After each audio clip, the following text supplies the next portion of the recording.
Speaking of chips, we're watching shares of NVIDIA again, with China doubling down on allegations of security risk in the H20 chips. Again, NVIDIA shares pulling back just about 0.5%. CNBC's Elaine Yu joins us now from Hong Kong with the very latest on this story. Elaine, good morning.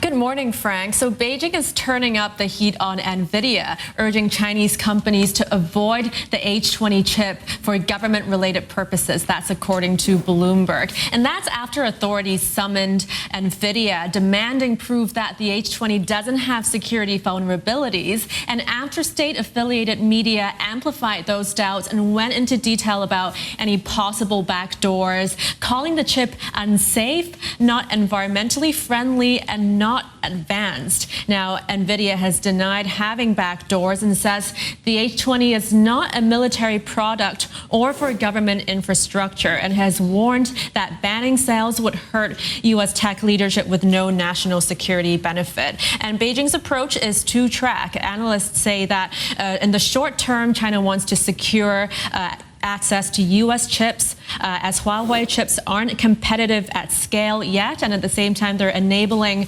gray area channels or transshipments for these NVIDIA chips to flow into China. So they do have ways around that unofficially, but at the same time, over the long term, they are pouring money into domestic chips to become technologically self-sufficient. Frank. So, Elaine, I think this is a question a lot of people who are watching this back and forth have. If China doesn't want these chips and they're worried about security, why were they such an important part of the bargaining when it came to tariffs? Well, they are now part of the tariff deals, and U.S. officials have hinted that it is, a way for China to perhaps put pressure on them to keep the rare earths flowing to them. But this revenue cut deal for NVIDIA's and AMD's China sales have stunned a lot of people. But whatever Beijing does next with these NVIDIA chips, we'll be watching very closely. But it does have sort of this two-track approach over the short term, but also understanding that China does have this long-term ambition to rely on its domestic Huawei or like SMIC chips as well. Frank. Journal has a piece now President Trump wants an export tax and it talks, the front page piece, about what Jensen Huang was faced with. He thought, you could do this, and that, and maybe you'd get the go-ahead to sell some chips in China. And it finally came down to almost what looks like an export tax on NVIDIA. Do you have any problem with, all tech companies, Apple's had its own issues with what it's allowed to do, what it's not allowed to do with China. Is this the right way to handle it, you think, Gene? Is it state-sponsored capitalism? What is it? Yes, that phrase, state-sponsored capitalism, that obviously catches my attention and has been kind of the center of focus here. And my sense is that, the playbook is different. And, I want to step outside of the political. Appreciate you and Andrew's conversation earlier, but just stay outside of the politics here. The reality is this is where the ball lies, is that there is this tax. My question is, do companies ultimately like Tesla and Apple get wrapped up in this? And this has been focused obviously on AMD, NVIDIA. Some of the other chip players may be involved in this 15% revenue share, state-sponsored capitalism.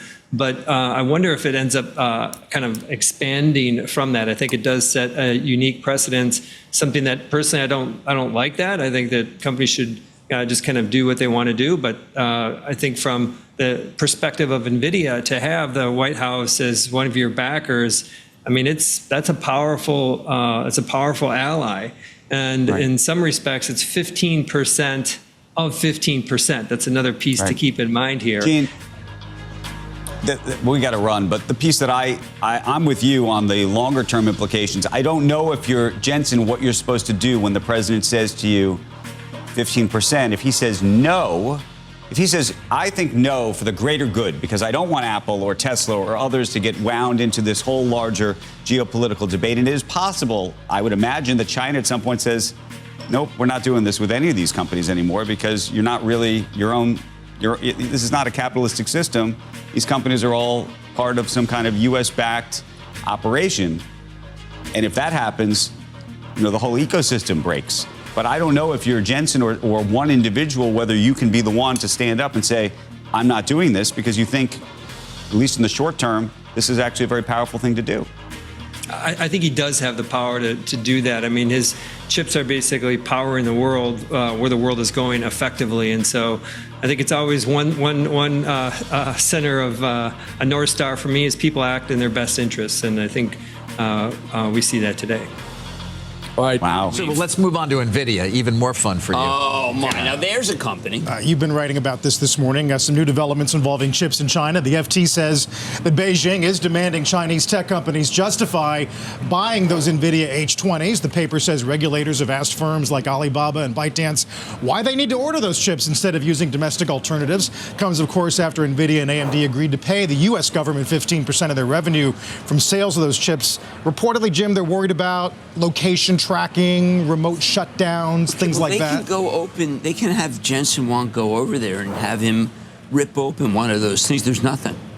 I mean, look, you either trust Jensen or you don't. I trust Jensen just because he has to give the government 15%. I mean, he has said, listen, we don't have tracking. So therefore, I am a believer in him. I don't want to actually believe it or not, in the PRC. I actually don't know if the PRC is all that reliable. They're not the BLS. I mean, it's different. BLS doesn't have a chance. They're very strapped. They're tired. They're poor. They're huddled masses learning to do figures. Yeah, but this, they're not. I mean, you know why? You know why this is not right? Tell me. Because they don't have anything that's as good as the H20.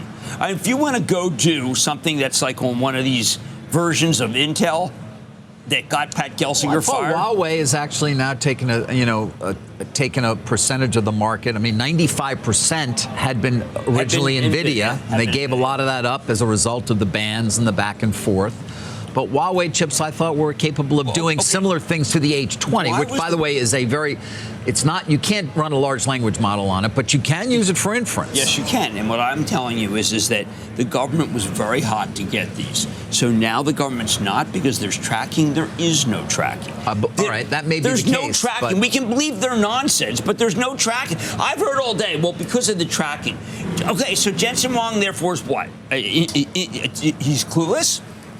Nobody's arguing that. And the man has done diplomacy on both sides here, seemingly to great effect, because he's reopened that market. When you have the chips and you're an honest man. So he's going to have to go back to China and reassure them? I guess so. I mean, there's reports now. I think it's the information. We can't confirm it. Did you have to bring them up? You are now. You know what? Listen, it's a pretty big headline saying ByteDance, Alibaba, and Tencent have been ordered by the Chinese internet regulator not to purchase the United States. Jim's been a journalist for 48 years. Which means you're able to judge whether the information is feeding you. I think I have truth some history, Larry David. You're a funny man. You're a legendary Wall Street funny man. I'm a legend. By relying on the information, you're a legendary Wall Street funny man. I just said what the source was. It's not ours, and I shared it because the rest of the market is safe. As much as I got you in NVIDIA, they've got you out of NVIDIA. And Who's got the cards? I'm not here to defend other journalist organizations. However, they've got plenty of decent people. You don't have a dog in the hunt? No. I don't necessarily have a dog in that hunt. And by the way, I'll match you on year for year for journalism. So almost. All right, I'm on your 38 there. How many obituaries did you write?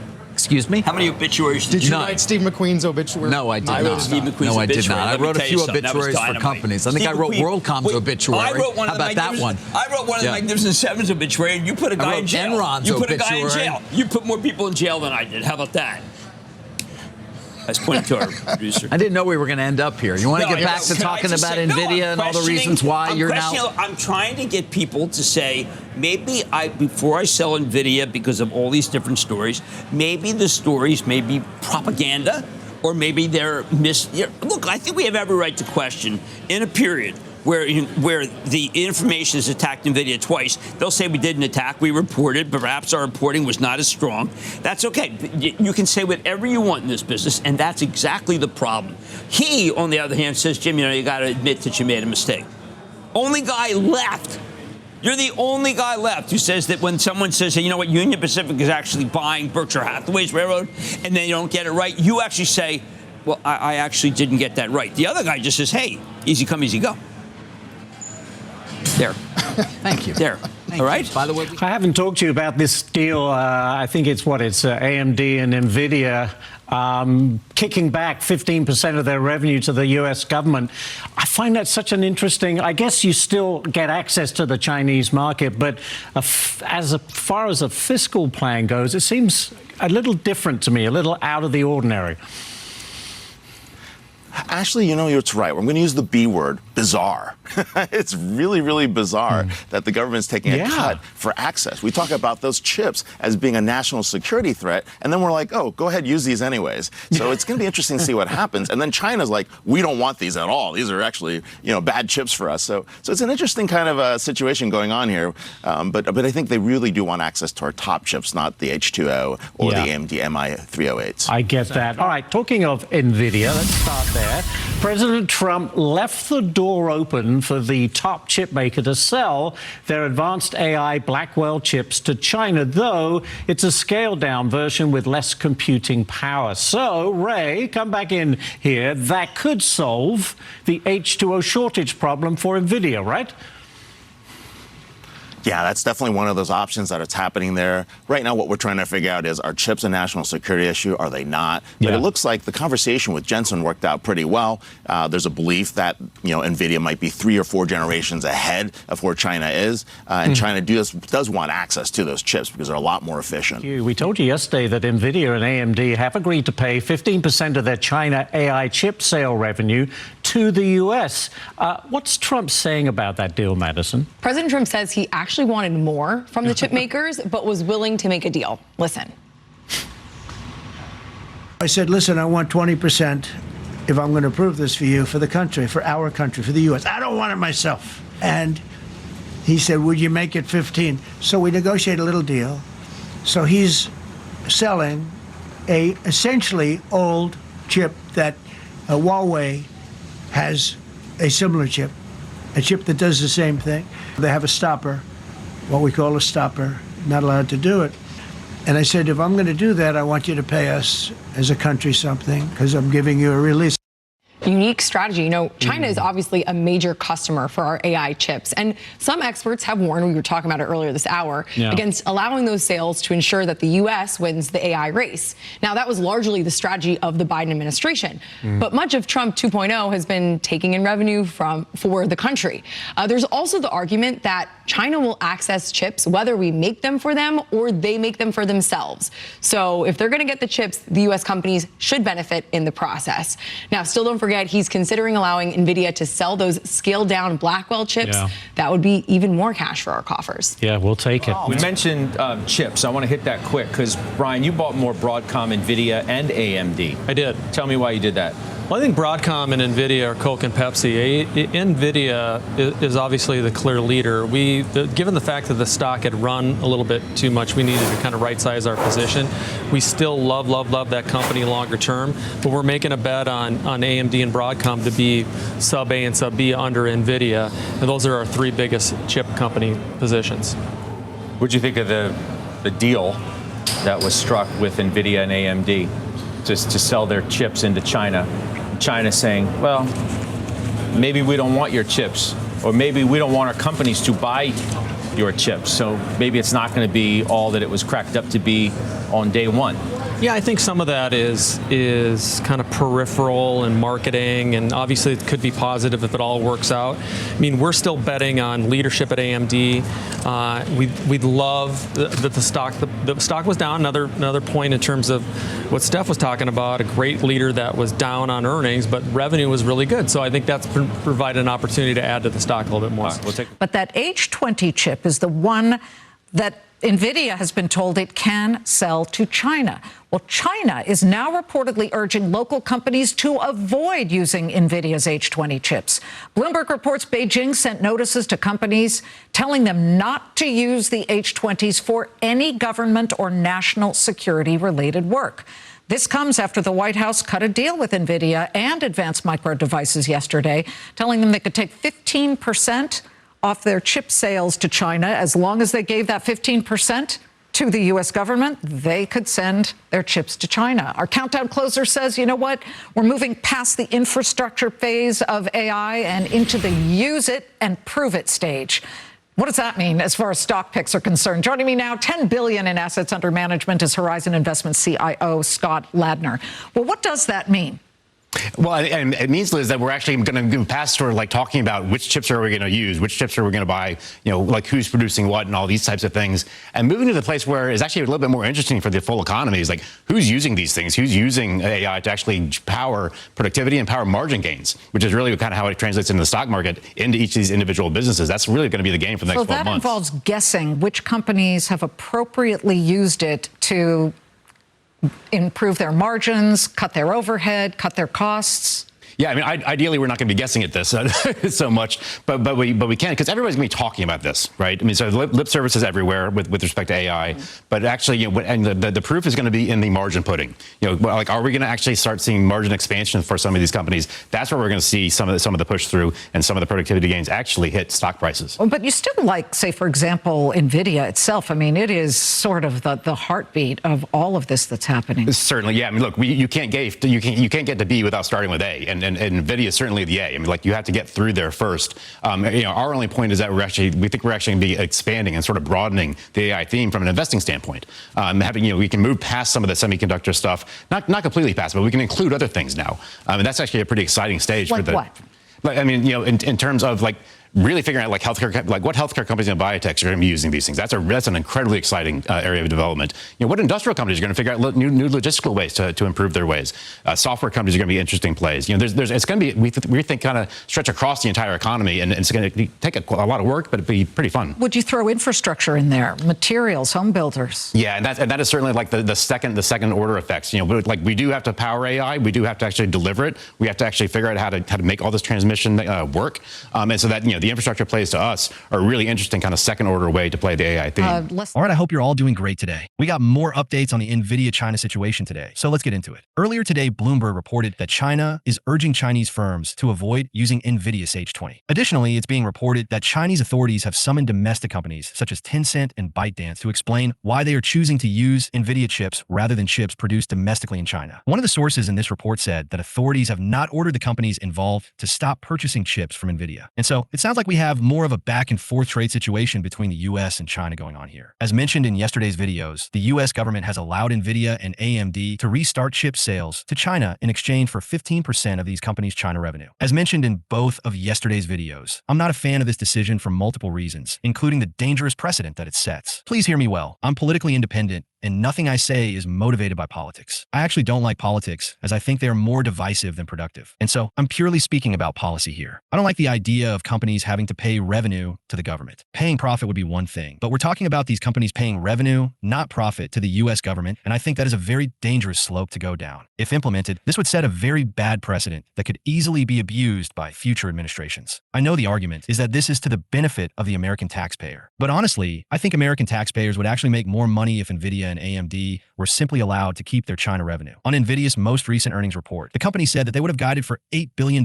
in China revenue in Q2 if there were no export control in place. 15% of $8 billion would be $1.2 billion. That would be a run rate of $4.8 billion annually. NVIDIA trades at a current multiple of roughly 59 times earnings. And if NVIDIA doesn't raise prices, this $4.8 billion would come directly out of NVIDIA's earnings. An additional $4.8 billion in earnings at a PE of 59 times would result in $283.2 billion added to NVIDIA's market cap, providing substantially more money to American taxpayers than the $4.8 billion the government would be taking from NVIDIA in this scenario. That's not even accounting for the value added to AMD's market cap. And it's also not accounting for the value that would be added to the broader market, as NVIDIA accounts for nearly 8% of the S&P 500 and a massive 14% of the NASDAQ. Meaning, we would easily see hundreds of billions of dollars in value added in the public markets if the government would simply allow NVIDIA and AMD to keep their China revenue. This would provide substantially greater value to American taxpayers. The US government could allow these companies to keep their China revenue, resulting in hundreds of billions of dollars in added public value, where the government can just take the combined roughly $6 billion a year from NVIDIA and AMD's China revenue. If we truly want to do what is best for the American taxpayer, then the choice is clear. Just let them keep the revenue. Now, of course, if NVIDIA raises prices for the H20, that does change the math slightly. But even then, the overall point still remains. If the US government truly wants to provide value to US taxpayers, then allowing NVIDIA and AMD to keep their China revenue would be a better way to do it. I'm all for paying off the national debt, and I'm all for making deals that are beneficial to taxpayers. I just don't think that this specific deal is the best option for America, and I respectfully hope that the administration will reconsider its decision to take 15% of NVIDIA and AMD's revenue. I hope they will choose to do what is truly best for the American taxpayer in this situation. On this topic, I'm not even sure if the 15% revenue cut is constitutional. Article 1, Section 9, Clause 5 of the Constitution states, quote, "No tax or duty shall be laid on articles exported from any state." Now, this is a unique situation because NVIDIA's chips are designed by NVIDIA, which is an American company, and those chips are exported around the world to the benefit of said American company. But the chips themselves, at least in the case of the H20, are not manufactured in the U.S., so I don't know about this one, to be honest. On that note, listen to what the White House press secretary said about this situation today. Yesterday we talked about the NVIDIA chips deal the president has struck, and as well AMD, the 15% stake that will go to the government. Do you have any detail on how that came about? The president said he asked for 20% from NVIDIA. Did he make the same 20% ask to AMD, and or is this something the administration is looking to do with other either chips or products, going forward? Is this a model it wants to build on? Well, look, right now it stands with these two companies. Perhaps it could expand in the future to other companies. I think it's a creative idea and solution. The legality of it, the mechanics of it is still being ironed out by the Department of Commerce, and I would defer you to them for any further details on how it will actually be implemented. But again, this was another idea of the president and his brain trust on his trade team to try to, get good deals for the American people and the American taxpayer. As she said, the legality of the 15% revenue cut is still being ironed out by the Commerce Department. And so again, I honestly don't even know if this 15% cut of revenue is legal or constitutional, but I guess we will see what happens. Again, let's forget about the headlines and the politics of the situation, and let's do what is actually best for the American taxpayer. I respectfully hope the administration will reverse their decision to take 15% of NVIDIA and AMD's China revenue, as doing so would provide substantially more value to American taxpayers, as I previously explained. Now let's move on to some other news that broke today. Today, OpenAI's Altman posted on X saying, quote, "We are roughly doubling our compute fleet over the next 5 months. This is massively positive for NVIDIA." GPT-5 was recently released to the public, and as I've said, I'm expecting an oncoming wave of compute demand fueled by agentic AI being introduced to the masses. I think this surge in compute demand will be similar to the surge in demand we saw following the introduction of advanced reasoning models and inference. I also think this surge in demand will extend well into 2026. I continue to be bullish on NVIDIA long term, and I view NVIDIA's China revenue as additional upside to what is already a great long-term setup. We just heard from all of NVIDIA's largest customers that AI demand is extremely strong right now, as demand is greater than supply. All of NVIDIA's largest customers raised their CapEx guidance, and some of them, like Meta, even spoke about expecting significant CapEx in 2026. I think 2026 will be another growth year for NVIDIA, and I especially like the setup for NVIDIA in the second half of this year. Blackwell Ultra has launched, and production should be ramping right now, with production expected to ramp substantially next month. We also have NVIDIA's next-generation Vera Rubin scheduled for next year. The Vera CPU will be NVIDIA's first custom CPU, containing 88 NVIDIA Olympus cores and custom designed to work in lockstep with NVIDIA GPUs. Then in 2027, we have Rubin Ultra, with a single Kyber rack being able to hold 576 Rubin GPU dies, for X the number of GPU dies in the current NVL72 systems. And then we have NVIDIA's Feynman after that in 2028. We have a clear data center product roadmap extending into 2028, and Jensen believes the world's computing CapEx will reach $1 trillion annually by 2030, meaning he's expecting an expanding total addressable market underpinning all of this. I continue to be bullish on the long-term future of NVIDIA, and I seriously think this company has a lot of runway ahead of it. I think we're still in the very early days of AI. At least that's my view of the situation. Remember to stay calm in this market. Remember to maintain a long-term perspective, and do not make any hasty or irrational decisions. With all of that being said, I hope you all have a great rest of the day, and I'm curious to hear your thoughts about NVIDIA in the comments below. Please leave a like on this video so more people will see it. And while you're down there, please consider subscribing. It's free, and you can always change your mind. Thanks for watching, and hopefully I'll see you in the next video.